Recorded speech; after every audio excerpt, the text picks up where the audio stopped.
Bienvenue dans cette nouvelle édition du QG Week-end. Au sommaire, l'Union africaine se mobilise contre le trafic d'êtres humains. Une conférence se tenait au Soudan cette semaine. En 2002, on estimait qu'au moins 20 000 personnes avaient disparu dans les eaux de la Méditerranée. Zoom sur l'Eurobranding Africa Forum ce 18 octobre à Bruxelles, en Belgique. 400 intervenants spécialisés dans les finances, les médias ou encore la politique étaient présents. Tous veulent accélérer l'émergence du continent. Et puis il serait 4000 en Afrique de l'Ouest, soit presque autant que les victimes du virus Ebola. Ce sont les enfants que la maladie a rendus orphelins. Souvent mis à l'écart, ils doivent désormais faire face à la précarité malgré les efforts des associations caritatives. Le Soudan a accueilli cette semaine la conférence de l'Union africaine sur le trafic d'êtres humains. Le pays, souvent point de départ de nombreux immigrés, s'est engagé à prendre des mesures supplémentaires pour empêcher la circulation illégale des réfugiés. Et quelques jours avant la tenue d'une conférence similaire en Europe, le gouvernement soudanais a appelé à davantage de soutien international. Les précisions de Marina Vanier. Le trafic d'êtres humains existe encore aujourd'hui.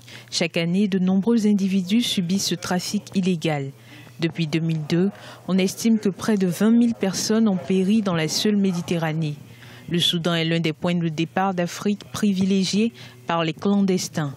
Beaucoup parmi eux fuient la pauvreté et sont souvent enlevés par les trafiquants dans leur tentative de traverser la frontière vers le Soudan. En raison de l'effondrement de ces régimes, il est devenu difficile de contrôler les rives menant à l'Europe. Et les accords précédents signés entre les États africains et l'Europe, dont l'Italie, sont également difficiles à appliquer. Cela rend la tâche de la lutte contre le trafic d'êtres humains très difficile pour le Soudan. L'Est du Soudan a accueilli des dizaines de milliers d'Érythréens qui fuyaient la persécution et le gouvernement militaire. Sur les quelques 32 000 migrants arrivés en Italie en 2013, environ un tiers seraient érythréens. Pour l'heure, il n'y a pas de bilan exact du nombre de morts sur certaines routes de trafic, comme celle du désert du Sahara. Lorsqu'il n'y a pas de transparence, l'activité criminelle plane toujours. Ce genre de crime prospère en l'absence de transparence. Ces personnes partent à la recherche d'argent. Elles sont alors piégées par des gangs qui les utilisent dans des activités illégales comme l'esclavage et la prostitution, ainsi que des crimes de viol et de vol. En octobre 2013, plus de 300 personnes ont disparu dans un naufrage au large des côtes de Lampedusa en Italie. Pour cette même année, on estime à plus de 3000 les migrants qui ont péri en Méditerranée en tentant de traverser par bateau.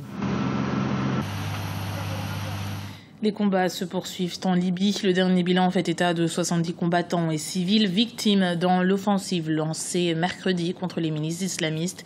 Les affrontements opposent, comme depuis le mois de mai, les troupes fidèles au général à la retraite Khalifa Haftar aux milices djihadistes. Cette semaine, le général a reçu le soutien officiel de l'armée, mais les combats se poursuivent malgré le cessez-le-feu imposé par les Nations Unies de jeudi à lundi. Insuffler une nouvelle dynamique en vue d'accélérer l'émergence. C'est le credo partagé par les 400 intervenants du Forum Rebranding Africa ce 18 octobre à Bruxelles. Pendant une journée, les spécialistes de différents secteurs, notamment des finances, de la politique et des médias, ont proposé plusieurs perspectives et solutions pour un essor de l'Afrique. Marina Vanier. Si les implications sont différentes, l'idée est la même. L'émergence à tout prix. Les pays africains aspirent depuis quelques années à cette impulsion, une émergence sur fond de crise politique mais aussi économique. Quelle est donc sa pertinence et ses exigences pour l'Afrique aujourd'hui? Depuis quelques années, l'Afrique a de manière exceptionnelle enregistré un bond qualitatif dans son processus de développement qui contraste radicalement avec cette image longtemps véhiculée d'un continent perdu. Il est vrai que les immenses potentialités du continent en ressources naturelles ont contribué à cette évolution positive. Mais il faut surtout chercher les raisons profondes de ce bond qualitatif dans l'enracinement progressif de la démocratie et donc de la stabilité politique, gage de tout développement. Il faut une action profonde nationale et sous-régionale pour éviter une émergence en rang dispersé. C'est ce que préconisent de nombreux acteurs économiques du continent. Si le Nigeria est devenu la première économie africaine, avec un PIB de 372 milliards d'euros, le Malawi est considéré comme le pays le plus pauvre du monde. Le continent présente donc de nombreuses disparités de croissance économique. Il faut que la gouvernance, indépendamment d'être un concept politique sur lequel on se bat, et qui revient très souvent d'ailleurs à l'occasion des campagnes électorales, il faut dépasser cela et voir quel est le contenu économique, quelles sont les mesures qui soutiennent cette émergence et quelles sont les conditions justement qu'il faut remplir chacun dans son pays, ensuite au niveau régional et enfin au niveau international pour permettre donc de consolider cette émergence que nous appelons de nos voeux et qui commence effectivement à émerger. Merci. Malgré des taux de croissance économique élevés, dans un contexte de crise multiple et des atouts indéniables, l'image de l'Afrique ne changera pas par magie.